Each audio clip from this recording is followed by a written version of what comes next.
Hi everyone, this is Andrea with Yarn Packin' Mama, and today's tutorial is going to be over the rice stitch. And the rice stitch is a pretty beginner-friendly stitch. It alternates between front post and back post double crochet, and it also uses half double crochet stitches. And to get started, you will need to chain a odd number. So I chained up 15 already, and into the third chain from the hook, I worked double crochet all the way along until the end. And now let's get into how to create the rice stitch. The rice stitch is a one row repeat, so it's really great for a quick project that you don't have to think too deeply about the stitch work, other than alternating between front post and back post double crochet. And to get started, we're going to chain one after we made our foundation row, and into this first stitch we are going to half double crochet,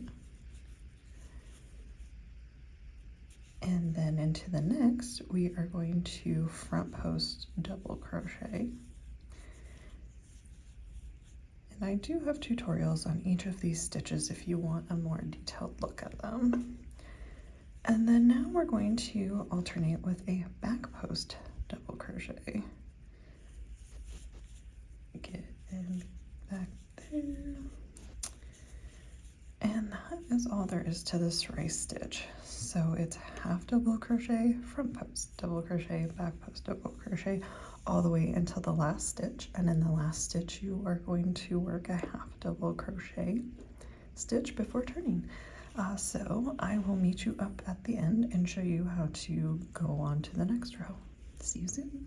Okay, so I've made it to the end of my row and I worked my last front post double crochet, and now I'm going to into this last stitch, not counting the turning chain. I am going to work a half double crochet, and the turning chains do not count as stitches in this pattern. So now I'm going to turn my work. I'm going to chain one for my turning chain, yarn over and insert my hook for a half double crochet stitch. And then in this first double crochet post, I'm going to front post double crochet,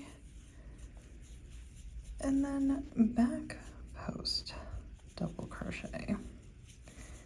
And you'll notice that these have already been worked around the post from the previous row, and that is going to create this really unique and interesting texture at the end when we have a full fabric created. But that is all there is to the rice stitch. Again, it's a half double crochet stitch into the first stitch, a front post double crochet followed by a back post double crochet, all the way to the last stitch, in which case you will end with a half double crochet in that last stitch, not counting the turning chains. So I'm going to work up a piece of fabric just so that I can show off what this beautiful texture looks like at the end, and I will meet you then. See you soon.